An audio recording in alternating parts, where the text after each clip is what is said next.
Welcome to the Project Information Flow webinar. This webinar will review the improvements of the transfer of information that ultimately is handed over to the owner-operators at the conclusion of a project. My name is Eva Leos, and I will be the moderator for today's call. There will be plenty of time for questions at the conclusion of the session, so as thoughts and questions pop into your mind, feel free to type them into the question box, and we will make sure to get through as many of the questions as possible. At this time, I would like to introduce to you David Miles. He will be our presenter. He is a managing director with Intergraph and has a varied experience in innovative efficiencies. Please welcome David. Well, thank you, Eva, and welcome everyone to the webinar. As it says on the screen, I'm going to be talking about an opportunity to improve piping project information flow, and that title is deliberately chosen because I think certainly by the end of the session you'll understand that I will be describing some work that has been done which I think opens up some new ways of thinking about information flow, particularly as it relates to piping on projects. But it's going to be down to you guys to actually exploit this. So first off, I'd like to start by acknowledging the Fiatech PIF project. The work I'm going to be describing today is not something that Intergraph initiated, we were involved with, but the PIF project involved various industry stakeholders collaborating and talking about ways to improve data transfer between engineering, fabrication and construction teams, and specifically, as I say, related to piping. Now, obviously our role in this as a software provider, Intergraph was asked to take part in this effort, and as always, certainly one of our motivations is to try and support moves to a data-centric workflow for piping projects, indeed for all projects. So this was something we felt we could contribute to, and we're very pleased to do so.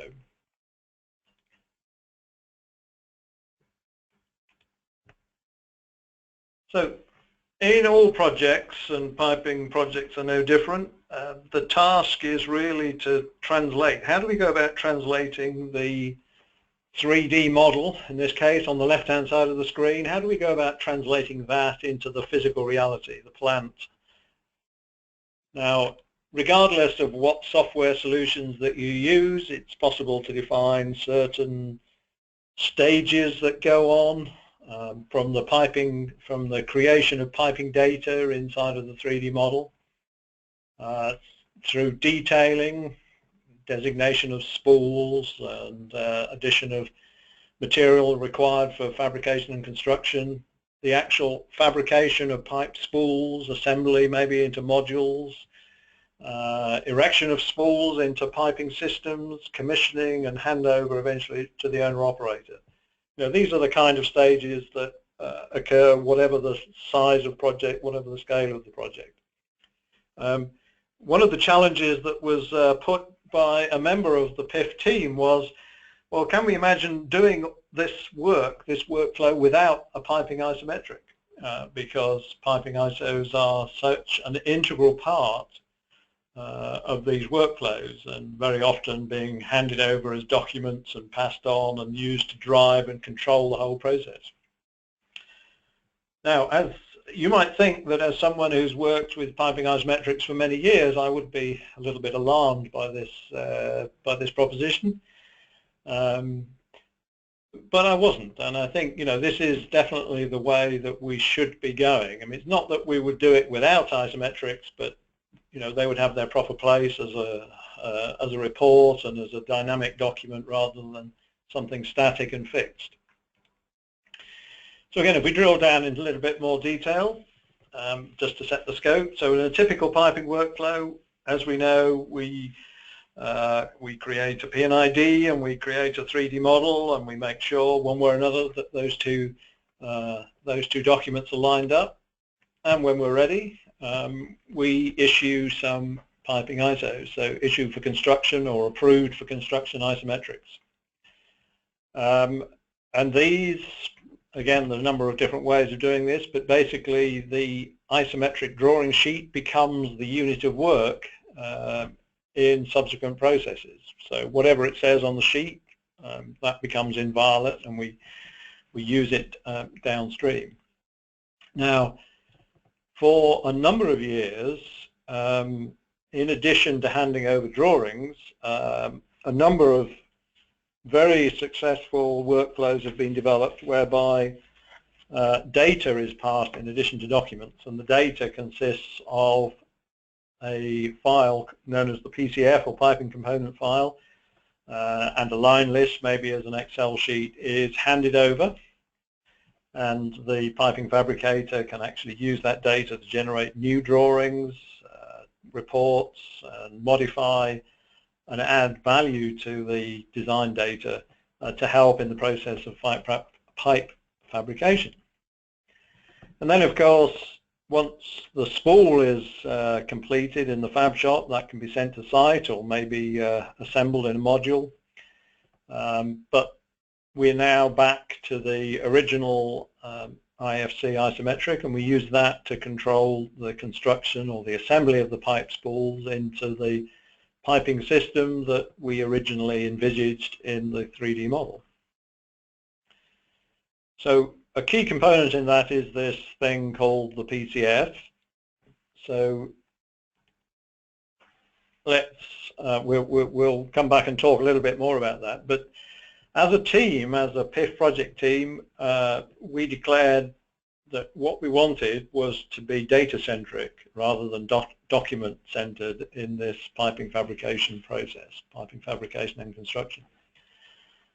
Because we felt that the workflow, this overall workflow that I've just described, needs to be optimized at the project level and not necessarily at the individual work step level, because if you do that, you miss out on a lot of opportunities. That required a way of passing data digitally or electronically, allowing each party to read information, maybe to add information to it, without the need to rekey and retype. And drawings, including the ISO, are generated as needed, rather than being the things that control the whole process. So that was kind of our overall approach. Now, as I say, the PCF has been mentioned, and it's playing a key part in this whole concept. Now, if we explain what the PCF is, well, many of you will be familiar with the piping isometrics that are produced from various 3D design systems around the world, and the reality is that many of those are produced by some software called Isogen, which actually creates automatically piping isometric drawings. Now,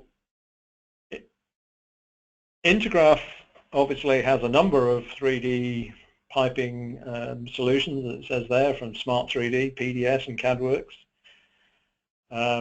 Our competitors, other software vendors, also have 3D solutions.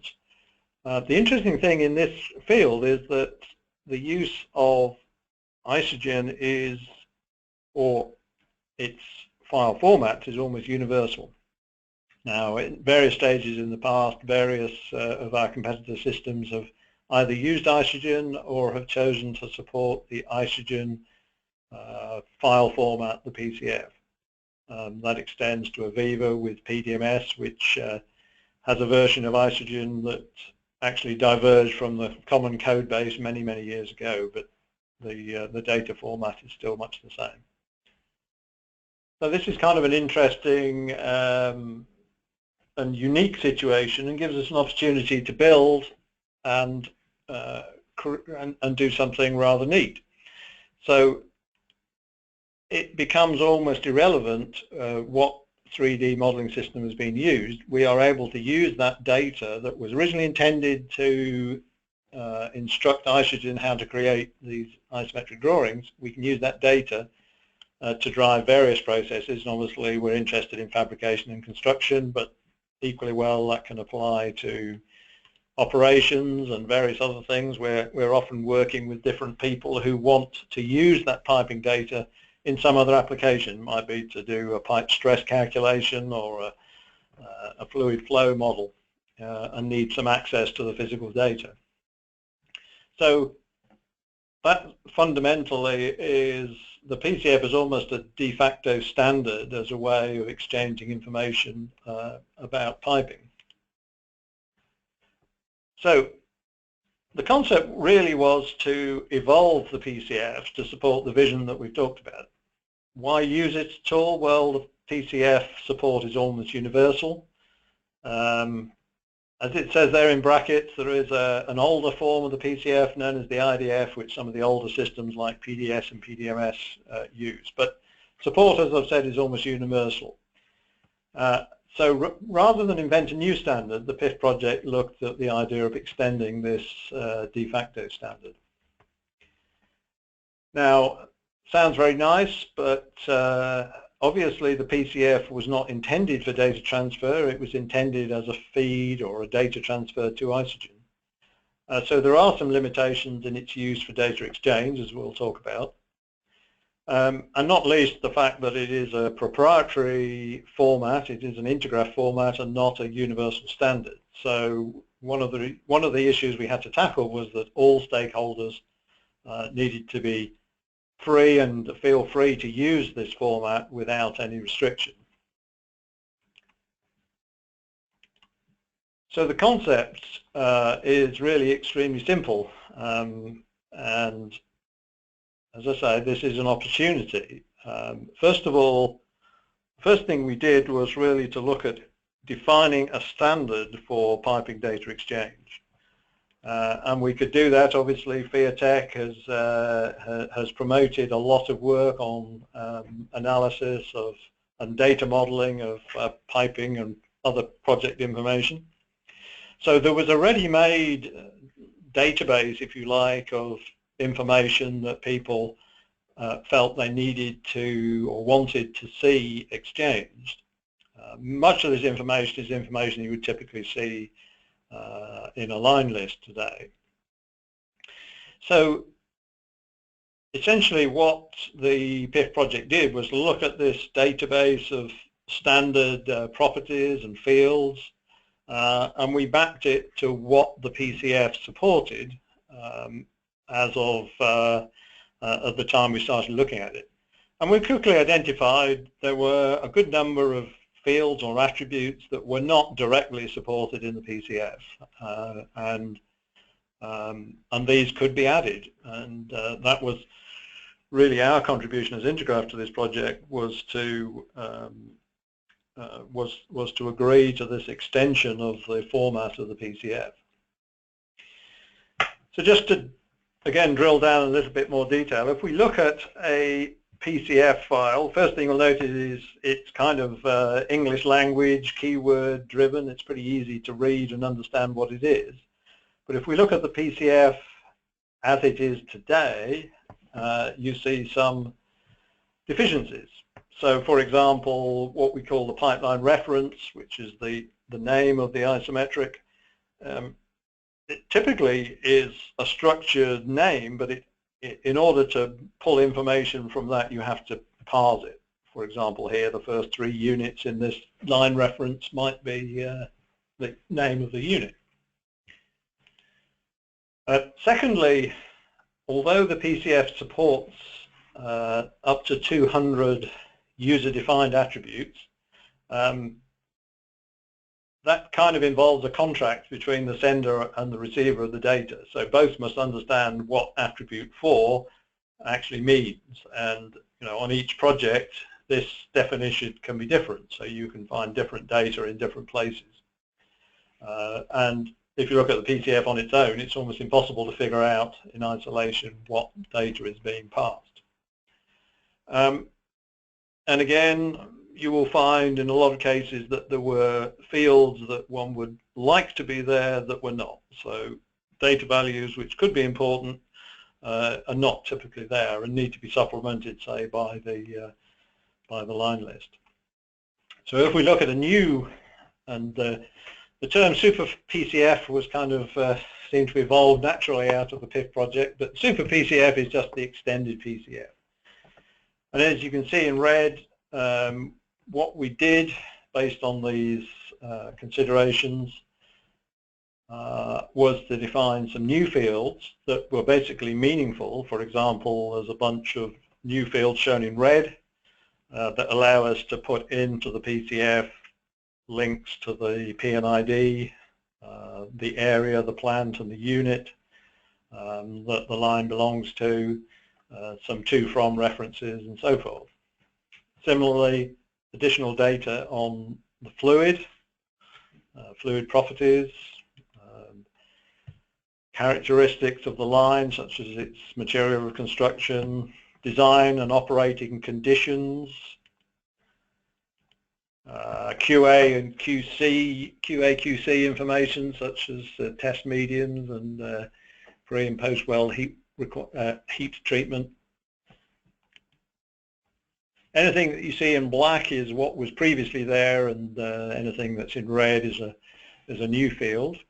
So again, information about construction, cleaning, construction, work packaging, stress.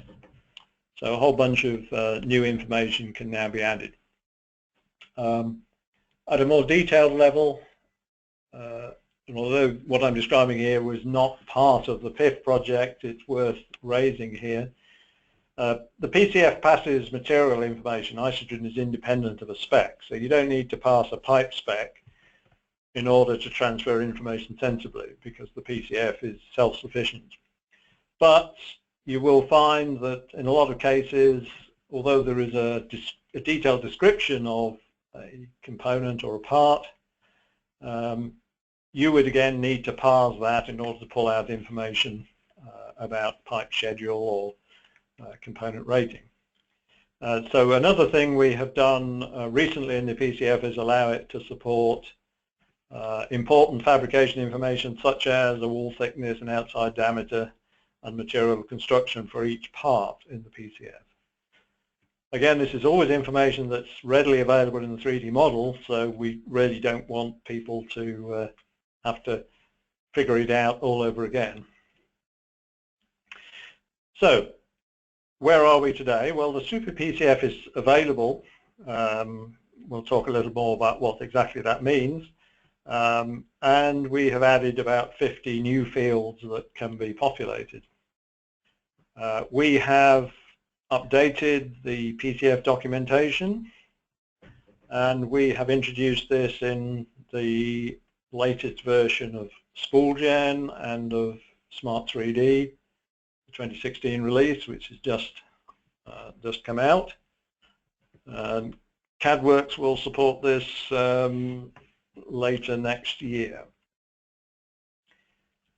Now, I mentioned earlier that one of the issues in choosing to use the PCF is this question of ownership. So we have committed to allow open use of the PCF. There is no restriction on using it, and we have made the documentation available for download for free.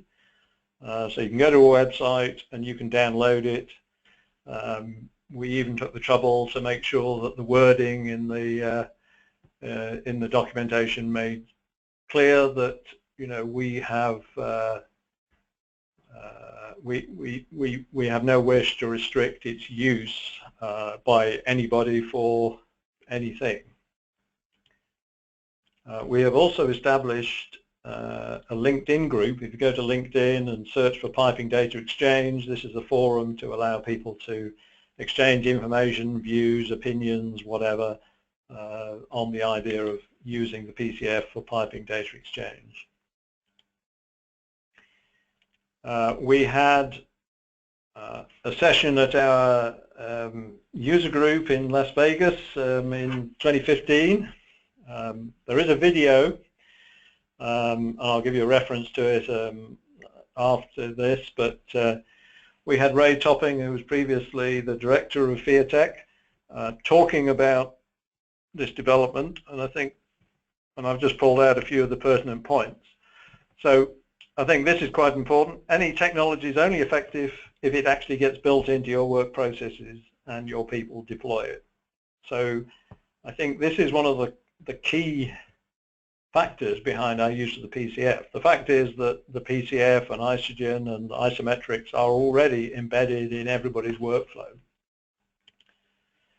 Shahadi Kassouf is an innovative user of technology at his company, and he just reflected on the fact that most of the data that we received, somebody had already entered it, and yet I had to employ an army to just redo what the designer had already done, which is a very common frustration that I see talking to people and hear talking to people around the industry. This issue of continually rekeying. As he said, we knocked on the door of Intergraph and we told them, you already have a good format, the PCF, are you willing to modify it? And as we have heard, yes, the answer is very clear on that. Fundamentally, we're all looking for cost savings and efficiency.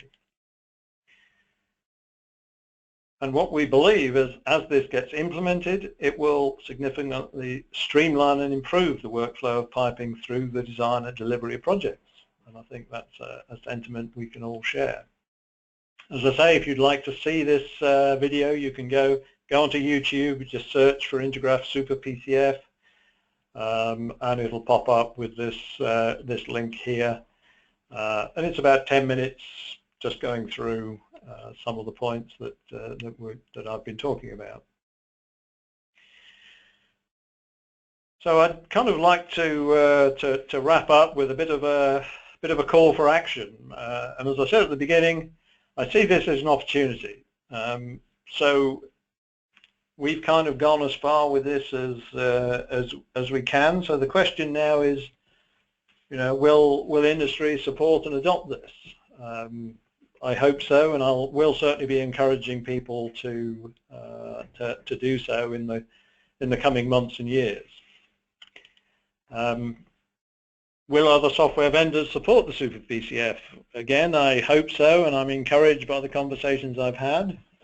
But this is a key part of making this something real, and you as customers of other software vendors can certainly encourage them to get on board and to do this.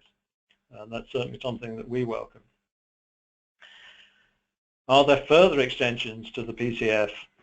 I'm sure there are, and again, we would, on the same theme, we would continue to welcome involvement, input and guidance in various forms, maybe through Fiatech, maybe through the LinkedIn group. But this approach, we think is a good one, and we're certainly prepared to continue. And what other issues are there? For example, the whole question of electronic handover, which is the legal contract document? Is it the ISO? Is it the PCF? What about digital signatures and so on? So I think there's a whole range of other initiatives that you as industry stakeholders ought to be interested in, and we're open to working on these issues.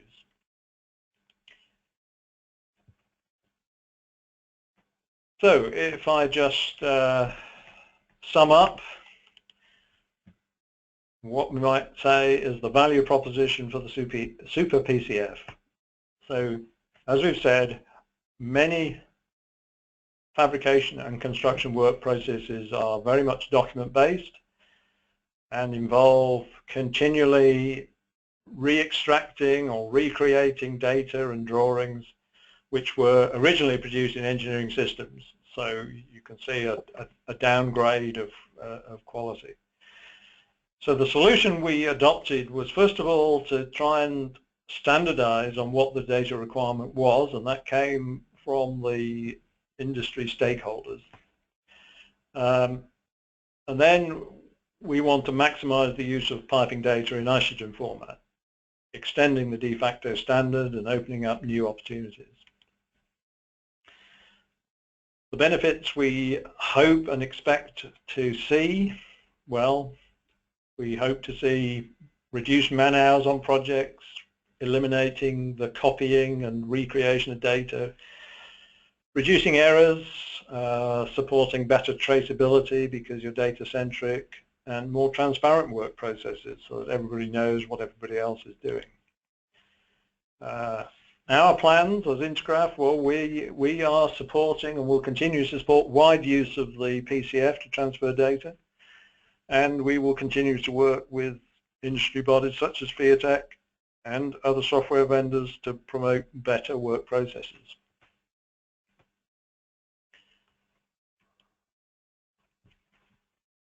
So at this point, we can take any questions either. If there have been any questions, then I'll do my best to answer them.